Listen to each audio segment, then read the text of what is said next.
Assalamualaikum warahmatullahi wabarakatuh. Selamat siang, Profesor Dr. Insinyur Komariatus Solihah, AMD HYP ST MKes Ibu Asian Eng, selaku dosen pengampu mata kuliah kewarganegaraan dan teman-teman semua yang saya banggakan. Pada siang hari yang cerah ini, izinkan kami dari kelompok 2 untuk mepresentasikan topik yang berjudul Analisis efektivitas pelaksanaan Pilkada 2020 di masa pandemi COVID-19 sebagai implementasi nilai demokrasi di Indonesia.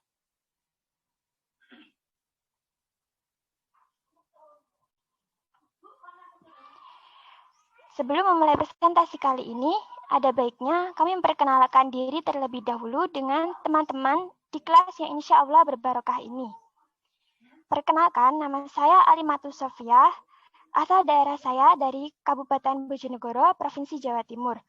Serta saya ditemani pula oleh rekan saya, Tasya Friagita, asal daerah dari Kota Tangerang, Provinsi Banten.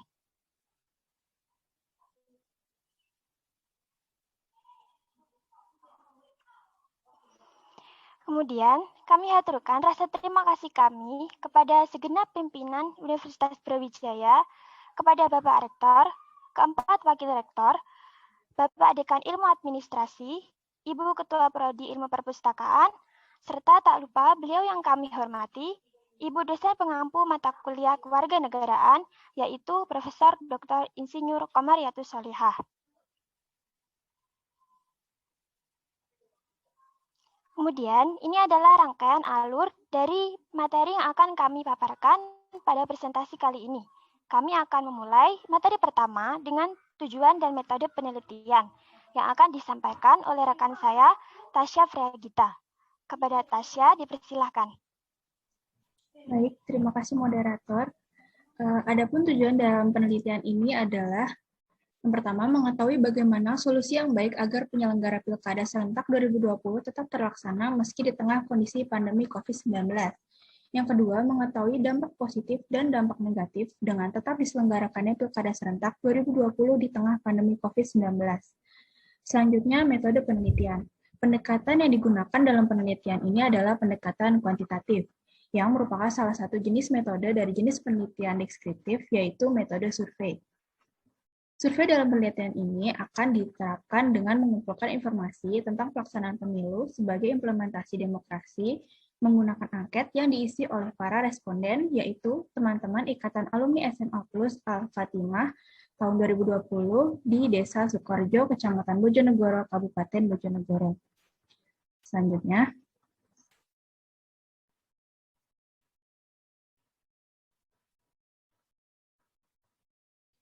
tinjauan pustaka. Pengertian pilkada merupakan pemilu yang bertujuan untuk memilih kepala daerah otonom secara berpasangan dengan wakil kepala daerah yang diadakan dalam kurun waktu tertentu.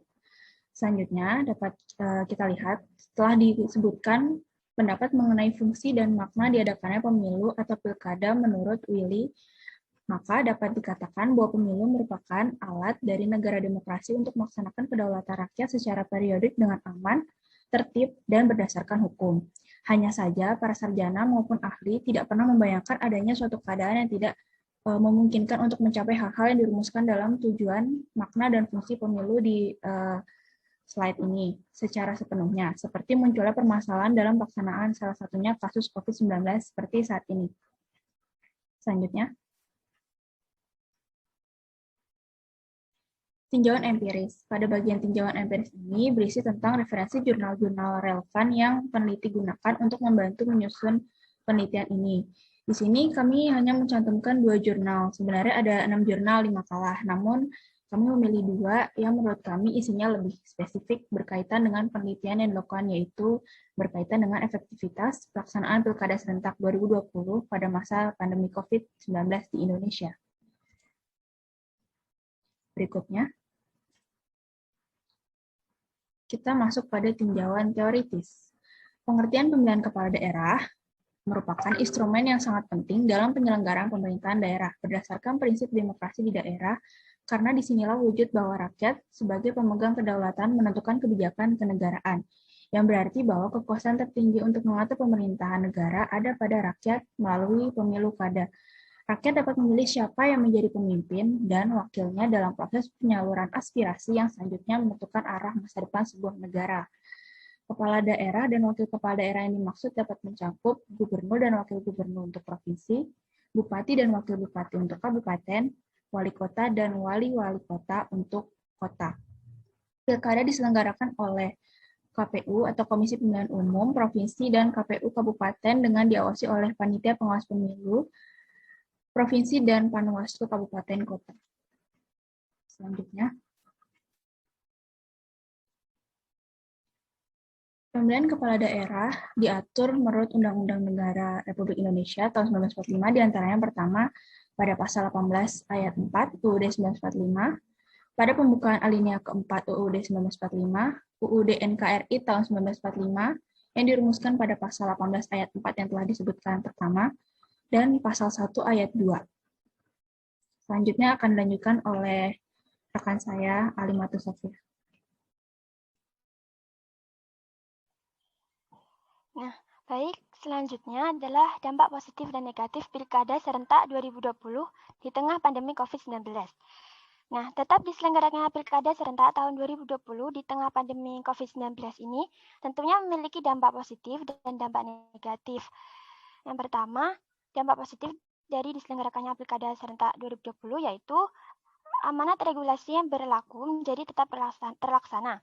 Pelaksanaan amanat tentang pilkada tertuang dalam Undang-Undang Nomor 10 Tahun 2016 Pasal 201 Ayat 6. Kemudian yang kedua, hak konstitusional atau penyaluran HAM warga negara sebagai peserta pilkada menurut Undang-Undang Dasar 1945 menjadi tetap terpenuhi. Kemudian yang ketiga, mencegah pembengkakan anggaran baik dari pemerintah maupun dari calon-calon pasangan kepala daerah. Kemudian ada pula dampak negatifnya, yaitu yang pertama, risiko penularan COVID-19 akan semakin tinggi. Kemudian yang kedua, juga berpotensi akan adanya praktik kecurangan yang semakin rawan, seperti adanya potensi politik uang yang semakin marak karena lemahnya ekonomi saat pandemi. Kemudian yang ketiga, penolakan pilkada berpotensi meningkatkan angka peserta yang tidak mengikuti pemilu atau memilih golput, karena mengingat kesehatan dan keselamatan publik di tengah terancam di tengah situasi wabah COVID-19. Nah, kemudian solusi dalam penyelenggaraan pilkada serentak tahun 2020 agar tetap terlaksana dengan baik, yaitu pertama, meningkatkan pengawasan protokol kesehatan dalam pilkada serentak tahun 2020.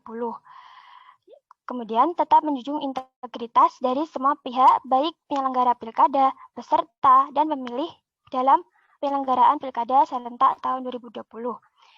Kemudian, adanya komitmen yang baik bagi peserta pilkada maupun pelaksana, terutama dalam hal penegakan disiplin protokol kesehatan. Juga masyarakat harus disiplin terhadap protokol kesehatan, dan Bawaslu RI telah gencar mengingatkan masyarakat tentang protokol kesehatan pencegahan COVID-19 dalam Pilkada 2020.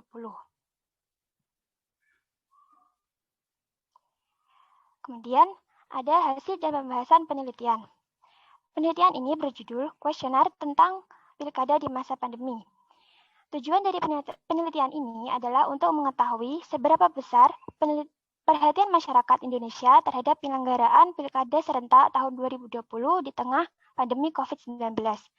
Responden kami berjumlah 20 orang dari teman-teman Ikatan Alumni SMA Plus Al-Fatimah Desa Sukoharjo, Kecamatan Bojonegoro, Kabupaten Bojonegoro yang telah lulus pada tahun 2020 lalu. Dalam kuesioner ini, kami mengajukan total 5 pertanyaan terkait opini mereka menyikapi penyelenggaraan pilkada di masa pandemi COVID-19. Dan ternyata kami mendapat hasil sebagai berikut. Untuk pertanyaan nomor 1, sebanyak 19 orang menjawab senang jika berpartisipasi dalam pemilu dengan persentase sebesar 95%. Kemudian pertanyaan nomor 2 dan 3 saling berhubungan, Didapati sebanyak 14 orang dengan presentase sebesar 70%, mereka berpendapat setuju dan tetap efektif meski pemilu dilakukan ketika pandemi. Kemudian pertanyaan nomor 4 dan 5 adalah opini mereka tentang hambatan sekaligus memberi solusi terkait pilkada di masa pandemi. Mayoritas responden memberikan opini dan solusi positifnya untuk pilkada di masa pandemi COVID-19. Kesimpulan dari survei ini adalah antusiasme masyarakat terhadap pemilu masih tetap besar, meskipun pemilu diadakan ketika pandemi COVID-19. Namun, hal yang perlu dicatat adalah mereka tetap ingin integrasi dari semua pihak dalam penerapan protokol kesehatan pencegahan COVID-19 dengan baik saat Pilkada serentak tahun 2020 berlangsung.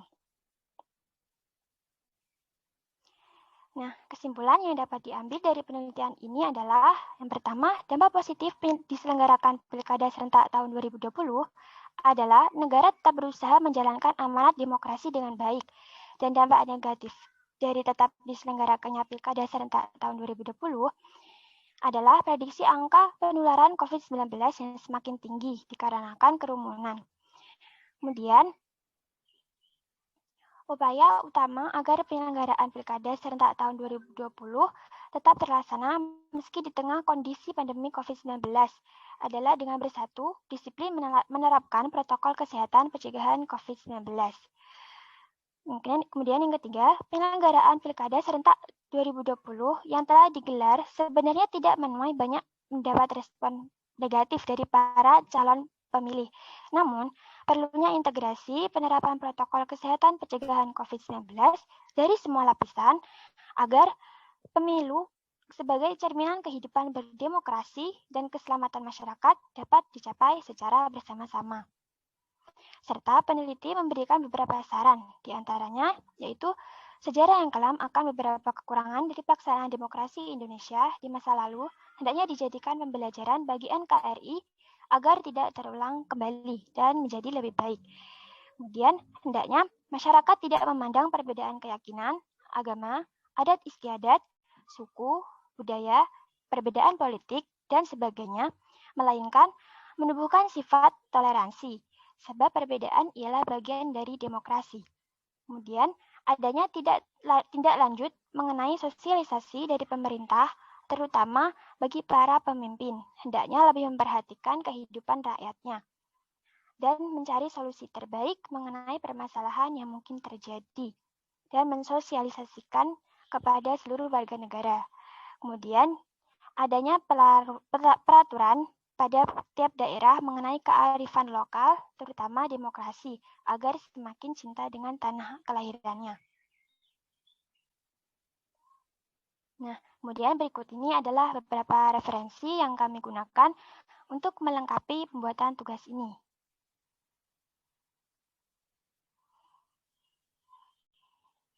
Baik, pemaparan materi dari kelompok kami telah berakhir. Selanjutnya kita akan masuk pada sesi tanya-jawab. Kepada teman-teman yang ingin mengajukan pertanyaan, kami persilahkan dapat langsung mengaktifkan mikrofon atau melalui kolom chat. Terima kasih.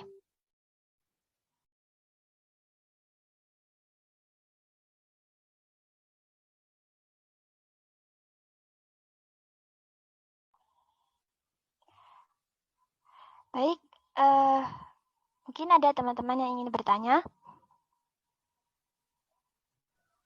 Izin bertanya. Iya, Nida. Silakan. Baik, perkenalkan nama saya Titi Sarofetunida. Saya ingin bertanya. Tadi kan disebutkan bahwa integrasi dari semua pihak menjadi salah satu solusi pelaksanaan Pilkada 2020. Pertanyaannya adalah tantangan yang dapat membuat integritas melemah itu apa ya? Terima kasih.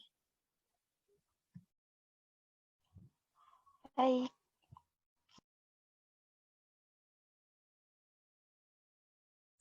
Pertanyaan selanjutnya mungkin sambil menunggu pertanyaan yang tadi dijawab.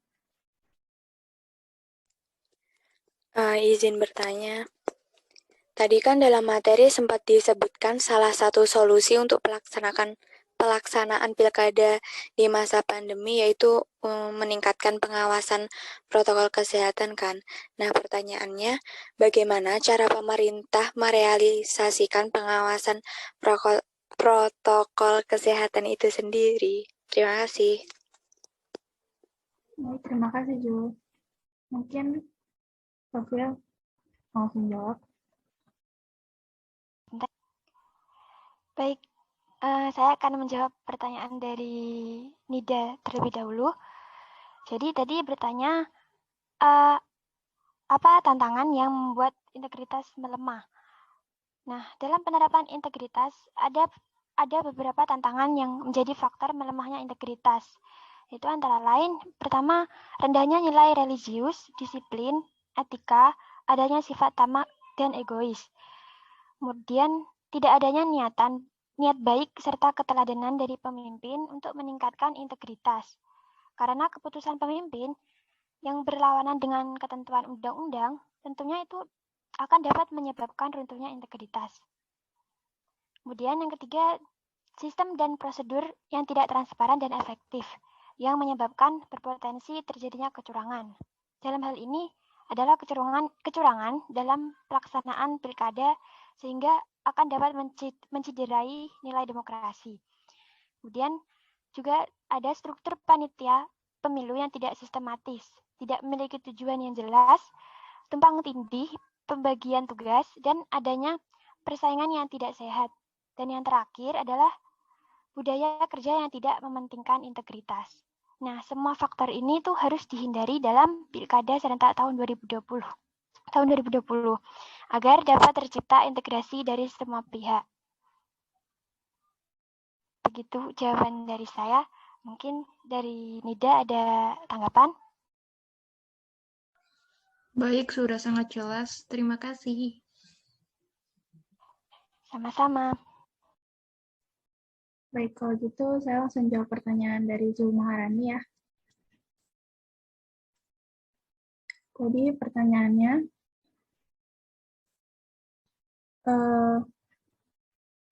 bagaimana cara pemerintah merealisasikan pengawasan protokol kesehatan? Jadi cara pemerintah merealisasikan pengawasan terhadap prokes untuk Pilkada 2020 adalah dengan menjalankan Peraturan KPU RI Nomor 6 Tahun 2020, Pasal 11 tentang pelaksanaan Pilkada serentak lanjutan dalam kondisi bencana coronavirus tahun 2019. Pada ayat pertama disebutkan setiap penyelenggaraan pemilihan pasangan calon, tim kampanye, penghubung pasangan calon, serta para pihak yang terlibat dalam pilkada lanjutan wajib menjalankan protokol kesehatan pencegahan COVID-19 dengan minimal menggunakan masker yang menutupi hidung dan mulut hingga dagu. Ayat kedua menyebutkan jika terdapat pihak yang melanggar kewajiban, maka KPU Provinsi, KPU Kabupaten, PPK, dan PPS akan memberikan teguran kepada pihak yang bersangkutan untuk mengikuti ketentuan prokes pencegahan COVID-19. Dan pada ayat ketiga disebutkan bahwa dalam hal pihak yang bersangkutan telah diberikan teguran, namun tetap tidak melaksanakan protokol kesehatan, maka KPU Provinsi, KPU Kabupaten Kota, PPK, dan PPS berkoordinasi dengan Bawaslu di Provinsi, Kabupaten, Kota, Kecamatan, dan Kelurahan untuk mengenakan sanksi sesuai dengan ketentuan peraturan UU. Jadi intinya pemerintah memiliki pedoman dalam menjalankan pengawasan program kesehatan COVID-19 melalui aturan KPU ini. Pertama, menghimbau, kemudian jika melanggar diberikan peringatan, dan jika melanggar kembali akan dikenakan sanksi yang telah disebutkan tadi. Begitu jawabannya dari saya. Bagaimana Zul? Apakah ada tanggapan? Cukup, Tasya. Terima kasih. Baik, terima kasih Zul. Baik, teman-teman. Karena waktu yang hampir habis ya, dan sudah terjawab dua pertanyaan tadi, untuk itu, saya tutup presentasi kali ini dari kelompok 2. Terima kasih atas perhatiannya. Kurang lebihnya mohon maaf. Saya akhiri. Hadanallahu wa iyyakum ajma'in. Wassalamualaikum warahmatullahi wabarakatuh.